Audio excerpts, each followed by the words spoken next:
Hi ನಮಸ್ತೆ friends, ನಾನಿವತ್ತು ಮಸೊಪ್ಪು ಮಾಡ್ತಾ ಇದ್ದೀನಿ. ಇದು ಬೆಂಗಳೂರು ಆ ಕಡೆಯವರು ತುಂಬಾ ಚೆನ್ನಾಗಿ ಮಾಡ್ತಾರೆ. ಅದನ್ನು ನಾನು ಕೇಳಿ ತಿಳ್ಕೊಂಡು ಮಾಡಿರೋದು. ತುಂಬಾ ಚೆನ್ನಾಗಿದೆ, ಟೇಸ್ಟಿಯಾಗೂ ಇದೆ, ಹಾಗೆ ಹೆಲ್ದಿಯಾದ ಸಾಂಬಾರು ಅಂತ ಹೇಳ್ಬೋದು. ನಮ್ಮ ಕಡೆ ನಾವು ಮಾಡ್ತೀವಿ ಹರವೆ ಸೊಪ್ಪಿನ ಸಾಂಬಾರು ಮಾಡಿದಾಗ ಹರವೆ ಸೊಪ್ಪಿನ ಸಾಂಬಾರು, ಬಸಳೆ ಸೊಪ್ಪಿನ ಸಾಂಬಾರು ಹೀಗೆ ಹೇಳೋದು. ನಮ್ಮದು ಉತ್ತರ ಕನ್ನಡ, ಸೇರಿಸಿ ಕರಾವಳಿ ಈ ಕಡೆ ಎಲ್ಲ ಮಾಡ್ತೀವಿ. ಆದರೆ ಆ ಸೊಪ್ಪಿನ ಹೆಸರು ಹೇಳಿ ಸಾಂಬಾರು ಅಂತ ಹೇಳ್ತೀವಿ. ಮಸಾಲೆ ಹಾಕ್ತೀವಿ, ಕಾಯಿ ತುರಿ ಹಾಕಿ ಮಾಡೋದು, ಮಸಾಲೆ ರುಬ್ಬಿ ಹಾಕಿ ಮಾಡೋದು, ಈ ರೀತಿ ಮಾಡ್ತೀವಿ. ಆದರೆ ಇದು ಡಿಫ್ರೆಂಟಾಗಿದೆ, ತುಂಬಾ ಚೆನ್ನಾಗಿದೆ. ಹಾಗೆ ರಿಸಲ್ಟ್ ನಾನು ಹೇಳ್ತೀನಿ ಯಾವ ರೀತಿ ಇದೆ ಅಂತ. ಫಸ್ಟ್ ಮಾಡ್ತೀನಿ, ನೀವು ನೋಡಿ ಹೇಗೆ ಮಾಡೋದು ಅಂತ. ಹೆಲ್ದಿಯಾದ ಸಾಂಬಾರು ಅಂತ ಹೇಳ್ಬೋದು. ಇದು ನನಗೆ ಗೊತ್ತಿರಲಿಲ್ಲ. ನಾನು ಏನು ಅಂದ್ಕೊಂಡೆ ಗೊತ್ತಾ, ಮಸೊಪ್ಪು ಅಂತಾರಲ್ವ, ಅದು ಒಂದು ರೀತಿ ಸೊಪ್ಪಿರ್ಬೋದು ಅಂದ್ಕೊಂಡಿದ್ದೀನಿ. ಆದರೆ ನನಗೆ ತುಂಬ ಮಂದಿ ಹೇಳಿದ್ರು ಅದು ಯಾರ್ಯಾರು ಅಂತ ಹೇಳಲ್ಲ, ಚಾನಲ್ ಇದ್ದವರು ಹೇಳಿದರು ನನಗೆ. ಹಾಗೆ ರಾಜು ಬ್ರದರ್ ಅಂತ ಇದ್ದಾರೆ, ರಾಜು ಮಂಜುಳಾ ಬ್ರದರ್ ಇದ್ದಾರೆ, ಅವರು ಕೂಡ ಹೇಳಿದರು. ಹಾಗೆ ನಮ್ಮ ಮೇಷ್ಟ್ರು ಚಾನಲ್ ಇದೆ, ಇಶಮ್ಮ ಅಂತ, ಅವರು ಕೂಡ ಹೇಳಿದರು. ಹಾಗೆ ತುಂಬ ಮಂದಿ ಹೇಳಿದರು ಮಸೊಪ್ಪು ಅಂತ ನಗ್ತಾಯಿದ್ರು. ನಾನು ಮಸೊಪ್ಪು ಅಂದರೆ ಒಂದು ಸೊಪ್ಪು ಅಂತ ಕೇಳ್ತಾ ಇದ್ನಲ್ವ. ಅವರಿಗೇನು ಆ ಕಡೆಯವರು ಡೈಲಿ ಮಾಡ್ತಾರೆ, ತಿಂತಾರೆ, ರೂಢಿ ಅದೊಂದು ಸಾಂಬಾರು ಅಂತ ಹೀಗೆ ಹೇಳಿದರು. ಹಾಗೆ ಹೇಗೆ ಮಾಡಬೇಕು ಅಂತ ಕೂಡ ಹೇಳಿದರು. ನಾನು ಅದೇ ರೀತಿ ಮಾಡಿದ್ದೀನಿ. ತುಂಬಾ ಹೇಗಾಗಿದೆ ಹೇಳ್ತೀನಿ. ನಮ್ಮ ಮನೇಲಿ ಅದ್ರ ಬಗ್ಗೆ ಹೇಗೆ ರಿಸಲ್ಟ್ ಬಂದಿದೆ ಅಂತ ಹೇಳ್ತೀನಿ. ನಮ್ಮ ಮನೆ ಜನರು ಏನೆಲ್ಲ ಹೇಳಿದರು ಅದ್ರ ಬಗ್ಗೆ ಅಂತ ಹೇಳ್ತೀನಿ, ಓಕೆನಾ. ಫಸ್ಟು ನೋಡ್ಕೊಬರೋಣ. ತುಂಬಾ ಸಖತ್ತಾಗಿರತ್ತೆ. ನಾನು ಫಸ್ಟ್ ಟೈಮ್ ತಿಂದಿರೋದು, ಫಸ್ಟ್ ಟೈಮ್ ಮಾಡಿರೋದು, ಆದರೂ ತುಂಬ ಚೆನ್ನಾಗಿ ಬಂದಿದೆ. ಮಸೊಪ್ಪು ಆಯಿತಾ, ಮಸೊಪ್ಪು ಅಂತ ಹೇಳೋದು. ನಾವು ಈ ಕಡೆ ಸಾಂಬಾರು ಅಂತ ಹೇಳ್ತೀವಿ. ಒಂದೊಂದು ಕಡೆ ಒಂದೊಂದು ವಾಡಿಕೆ ಇರತ್ತಲ್ವ, ನಮಗೆ ಗೊತ್ತಿರಲ್ಲ. ಅದು ನಮಗೊಂದು ರೀತಿ ಆಶ್ಚರ್ಯ ಅನಿಸುತ್ತೆ, ಗೊತ್ತಿಲ್ಲದೆ ಇರೋದು. ಹಾಗೆ ಇವರು ನಮ್ಮ ಮೇಷ್ಟ್ರು ಕನ್ನಡ ಚಾನಲ್ ಅಂತ ಇದ್ದಾರಲ್ವ, ಇಶಮ್ಮ, ಹಾಗೆ ರಾಜು ಮಂಜುಳಾ ಬ್ರದರ್ ಇದ್ದಾರೆ, ಅವರು ಪುಷ್ಪ ಸಿಸ್ಸು ಮತ್ತು ತುಂಬ ಜನ ಇದ್ದಾರೆ ಪರಿಚಯ ಇದ್ದವರು. ಅವರೆಲ್ಲ ನಾನು ಹೇಳೋ ರೀತಿಗೆ ನಗ್ತಾಯಿದ್ರು. ಮಸೊಪ್ಪು ಅಂತ ಹೇಳ್ತಿದ್ನಲ್ವ, ಅದೊಂದು ಸೊಪ್ಪು ಅಂತ ಕೇಳ್ತಿದ್ದೆ. ಅವರಿಗೇನು ಒಂದು ರೀತಿ ತಮಾಷೆಯಾಗಿ ಅನ್ನಿಸ್ತಿತ್ತು, ಇವರಿಗೇನು ಗೊತ್ತಿಲ್ಲಲ್ವ ಅಂತ. ಅದು ಅವರಿಗೆ ತಮಾಷೆಗೆ ಹೇಳ್ತಿದ್ರು, ಮಸೊಪ್ಪು ಮಾಡಿದ್ರ ಅಂತ ಹೇಳ್ತಾಯಿದ್ರು. ನಾನು ಆಮೇಲೆ ಕೇಳಿದೆ ಅವ್ರ ಹತ್ರ, ಎಲ್ಲರೂ ಹೇಳ್ಕೊಟ್ರು ನನಗೆ ಈ ರೀತಿ ಮಾಡಬೇಕು ಅಂತ. ಮಾಡಿದ್ದೀನಿ, ಈಗ ಮಾಡ್ತಾ ಇದ್ದೀನಿ. ಈಗ ನೋಡಿ ನೀವು, ನಾನು ಮಾಡ್ತೀನಲ್ವ ಯಾವ ರೀತಿ ಮಾಡೋದು ಅಂತ, ಅದರದ್ದು ಟೇಸ್ಟ್ ಹೇಗಿದೆ ಅಂತ ಆಮೇಲೆ ಹೇಳ್ತೀನಿ. ಒಂದಿಷ್ಟು ಸೊಪ್ಪನ್ನು ಇಟ್ಕೊಂಡಿದ್ದೀನಿ. ಇದರಲ್ಲಿ 2 ರೀತಿಯ ಸೊಪ್ಪಿದೆ, ಒಂದು ಗ್ರೀನ್ ಕಲರು, ಒಂದು ಕೆಂಪು ಹರಿವೆ ಸೊಪ್ಪು ಇದೆ. ನಿಮ್ಗೆ ಬೇಕಂದರೆ ಒಂದು 4 ರೀತಿಯ ಸೊಪ್ಪನ್ನು ಹಾಕ್ಕೋಬೋದು, ಅಥವಾ ಒಂದು 3, 4, 5 ಹೀಗೆ ಎಷ್ಟು ಬೇಕೋ ಅಷ್ಟು ಹಾಕ್ಕೋಬಹುದು. ಯಾವುದೇ ಸೊಪ್ಪಾದರೂ ಪರವಾಗಿಲ್ಲ. ಹಾಗೆ ಒಂದಿಷ್ಟು ತೊಗರಿಬೇಳೆ ಬೇಕು, ಸ್ವಲ್ಪ ಜಾಸ್ತಿನೇ ತೊಗರಿಬೇಳೆ ಹಾಕಬೇಕು. ನೀರು ಹಾಕಿ ತೊಳೆದು ಇಡ್ತಾ ಇದ್ದೀನಿ. ಹಾಗೆ ಸಣ್ಣದಾಗಿ ಹೆಚ್ಕೊಂಡಿದ್ದೀನಿ. 1 ಟೊಮೆಟೊ ಹಾಕ್ತೀನಿ.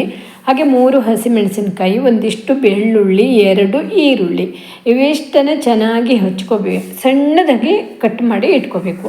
ಹಾಗೆ ಒಂದು ಕುಕ್ಕರಲ್ಲಿ ಬೇಯಿಸ್ತಾ ಇದ್ದೀನಿ. ಈಗ ನಿಮ್ಗೆ ತುಂಬ ನೀರು ಥರ ಇಷ್ಟ ಅಂದರೆ ಸ್ವಲ್ಪ ನೀರು ಜಾಸ್ತಿ ಹಾಕಿ ಮಾಡ್ಕೋಬೋದು.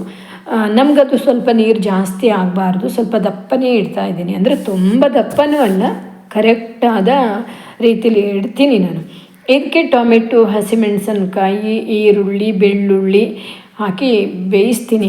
ಚೆನ್ನಾಗಿ ಬೇಯಬೇಕು. ಇದು ಹೇಗೆ ಬೇಯಬೇಕಂದ್ರೆ ಎಲ್ಲ ಅದು ಮಿಕ್ಸಾಗಿ ರಸ ಆಗಬೇಕು, ಆ ರೀತಿ ಬೇಯಿಸಬೇಕು. ಒಂದೊಮ್ಮೆ ಆ ರೀತಿ ರಸ ಬರಲಿಲ್ಲ ಅಂದರೆ ಹಾಗೆ ಸೌಂಟಿಂದ ಕುಟ್ಟಬೇಕು. ಅದು ಆವಾಗ ಚೆನ್ನಾಗಿ ಬೆಂದು ಬಿಡುತ್ತೆ. ಆಯ್ತಲ್ವ, ನೋಡಿ ಬೇಯ್ತಾ ಇದೆ. ಇನ್ನೂ ಕುಕ್ಕರ್ ಮುಚ್ಚಳ ಹಾಕಿಲ್ಲ ನಾನು.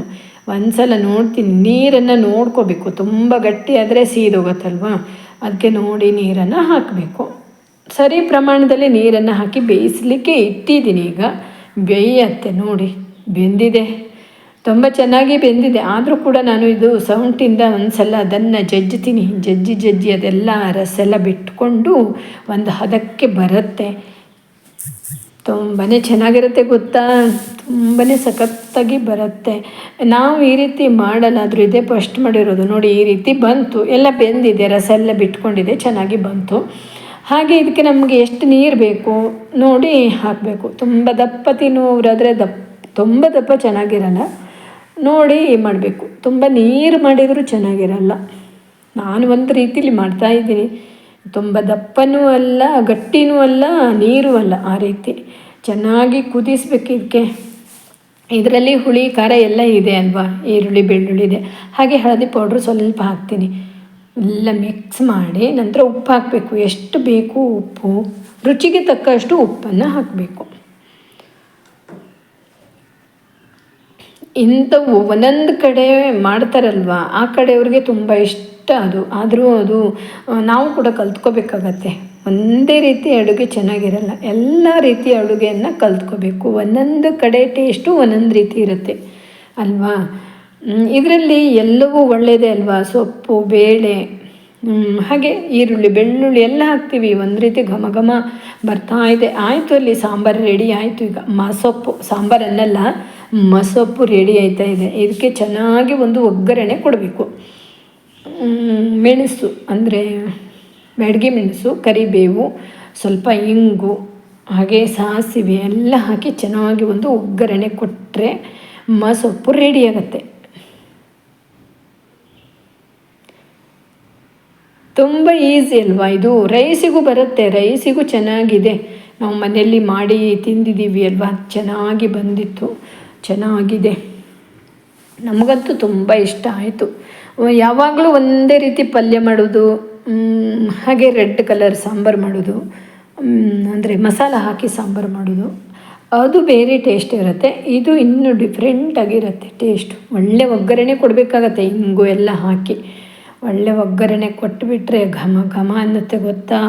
ತುಂಬಾ ಚೆನ್ನಾಗಿರುತ್ತೆ. ಇದು ಆರೋಗ್ಯಕ್ಕಂತೂ ನಂಬರ್ 1 ಇದು. ಈಗ ಸೊಪ್ಪೆಲ್ಲ ಬರೋ ಟೈಮಲ್ಲಿ ಈ ರೀತಿ ಮಾಡಿಕೊಂಡು ತಿನ್ನಬೇಕು. ಒಂದಿನ ಪಲ್ಯ, ಒಂದಿನ ಸಾಂಬಾರು, ಒಂದಿನ ಈ ರೀತಿ ಮಸೊಪ್ಪು. ಇದು ಮುದ್ದೆಗೆ ಚೆನ್ನಾಗಿ ಇರುತ್ತೆ, ರೊಟ್ಟಿಗೂ ಚೆನ್ನಾಗಿರುತ್ತೆ, ಚಪಾತಿಗೆ, ರೊಟ್ಟಿಗೆ, ರೈಸಿಗೂ ಕೂಡ ತುಂಬಾ ಚೆನ್ನಾಗಿರುತ್ತೆ. ನೋಡಿ, ಒಂದೂರು ಒಗ್ಗರಣೆ ಕೊಟ್ಟಿದ್ದೀನಿ. ಸೂಪರಾದ ಮಸೊಪ್ಪು ರೆಡಿ. ನೋಡಿ ಅಲ್ವಾ, ನಾನು ಮಾಡಿದೆ ಎಷ್ಟು ಚೆನ್ನಾಗಿ ಬಂತು. ನಾನಿದ್ದು ಫಸ್ಟ್ ಟೈಮ್ ಮಾಡಿರೋದು. ತುಂಬ ಚೆನ್ನಾಗಿ ಬಂದಿದೆ. ನೀರು ಅಲ್ಲ, ಗಟ್ಟಿನೂ ಅಲ್ಲ, ತುಂಬ ಟೇಸ್ಟಿಯಾದ ಮಸೊಪ್ಪು ರೆಡಿ ಆಯಿತು. ನಾನೀಗ ಜೋಳದ ರೊಟ್ಟಿಗೆ ಹಾಕ್ಕೊಡ್ತಾ ಇದ್ದೀನಿ. ಸ್ವಲ್ಪ ಉಪ್ಪಿನಕಾಯಿ, ಪಕ್ಕದಲ್ಲಿ ಉಪ್ಪಿನಕಾಯಿ, ನಂತರ ಜೋಳದ ರೊಟ್ಟಿ, ರೈಸ್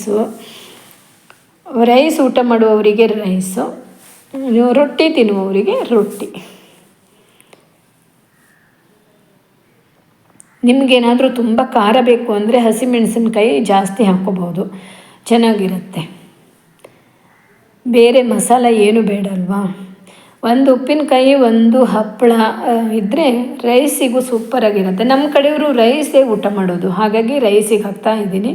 ಆ ಕಡೆಯವರು ಮುದ್ದೆ ಜೊತೆ ಚೆನ್ನಾಗಿರುತ್ತೆ ಅಂತ ಆ ಕಡೆಯವರು ಇಷ್ಟಪಡ್ತಾರೆ. ಮುದ್ದೆಗೂ ಚೆನ್ನಾಗಿರುತ್ತೆ ಬಿಡಿ. ನೋಡಿ ಅಲ್ವಾ, ಎಷ್ಟು ಸಿಂಪಲ್ ಇದೆ ಅಲ್ವಾ. ತುಂಬಾ ಚೆನ್ನಾಗಿರೋ ಸಾಂಬಾರು ರೆಡಿಯಾಗಿದೆ. ಇದಕ್ಕೆ ಅವರು ಹೇಳೋದು ಮಸೊಪ್ಪು ಅಂತ. ಅದಕ್ಕೆ ಬೇಳೆ ಎಲ್ಲ ಹಾಕಿ ಮಾಡೋದು. ತುಂಬಾ ಕೆಲಸನೂ ಆಗಲ್ಲ. ಒಂದು ಸಲ ಹೀಗೆ ಬೇಯಿಸ್ಕೊಂಡ್ರೆ ಆಯಿತು ಅಷ್ಟೇ. ತುಂಬ ಟೇಸ್ಟಿಯಾಗೂ ಇದೆ. ನಮ್ಮ ಮನೇಲಂತೂ ತುಂಬಾ ಇಷ್ಟಪಟ್ಟು ತಿಂದರು. ಯಾವಾಗಲೂ ಇದೇ ಮಾಡು ನೀನು ಅಂತ ಇದ್ದರು. ನಾವು ಮಾಡ್ತೀವಿ, ಅದಕ್ಕೆ ಮಸಾಲೆ ಹಾಕಿ ಕೆಂಪು ಸಾಂಬಾರು ಅಂತ ಮಾಡ್ತೀವಿ, ಸೊಪ್ಪೆಲ್ಲ ಹಾಕಿ ಮಾಡ್ತೀವಿ.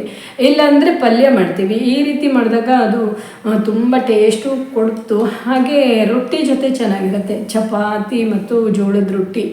ನಮ್ಮ ಮನೇಲಂತೂ ಹೇಳಿದ್ರು, ನಿನಗೆ ಹೇಳ್ಕೊಟ್ಟಿದ್ರಲ್ವ ನಿಮ್ಮ ಫ್ರೆಂಡ್ಸು, ಅವರಿಗೆಲ್ಲ ಧನ್ಯವಾದ ಅಂತ ಹೇಳು, ತುಂಬ ಚೆನ್ನಾಗಿ ಮಾಡಿದೀಯಾ ಅಂತ ಹೇಳಿದರು. ತುಂಬ ಚೆನ್ನಾಗಿದೆ. ಯಾವಾಗಲೂ ವಾರಕ್ಕೊಮ್ಮೆ ಆದರೂ ಮಾಡಿಕೊಡು ಅಂತ ಹೇಳಿದ್ದಾರೆ. ಅಷ್ಟು ಚೆನ್ನಾಗಿತ್ತು ಗೊತ್ತಾ, ತುಂಬಾ ಟೇಸ್ಟಿಯಾಗಿತ್ತು. ಹಾಗೆ ಅದಕ್ಕೆ ಸ್ವಲ್ಪ ಖಾರ, ಹುಳಿ ಎಲ್ಲ ಬಂದಿರುತ್ತೆ. ತುಂಬ ಟೇಸ್ಟಿಯಾಗೂ ಇರುತ್ತೆ, ಚೆನ್ನಾಗಿರುತ್ತೆ. ಹೆಲ್ತಿಗೂ ತುಂಬ ಒಳ್ಳೆಯದು. ಓಕೆನಾ, ನೀವು ಕೂಡ ಟ್ರೈ ಮಾಡಿ. ಮಸೊಪ್ಪು ಅಂತ ಹೇಳೋದು ಚೆನ್ನಾಗಿದೆ. ನಾನು ಇಷ್ಟಪಟ್ಟು ಮಾಡಿರೋದು. ತುಂಬಾ ಚೆನ್ನಾಗಿ ಬಂದಿದೆ. ಓಕೆನಾ, ನೀವು ಕೂಡ ಮಾಡಿ ಆರೋಗ್ಯವಂತ ಸಾಂಬಾರನ್ನು ನೀವು ಕೂಡ ಸವಿರಿ. ಹಾಗೆ ಈ ವಿಡಿಯೋ ನೋಡಿದ್ದಕ್ಕೆ ಧನ್ಯವಾದಗಳು. Thank you.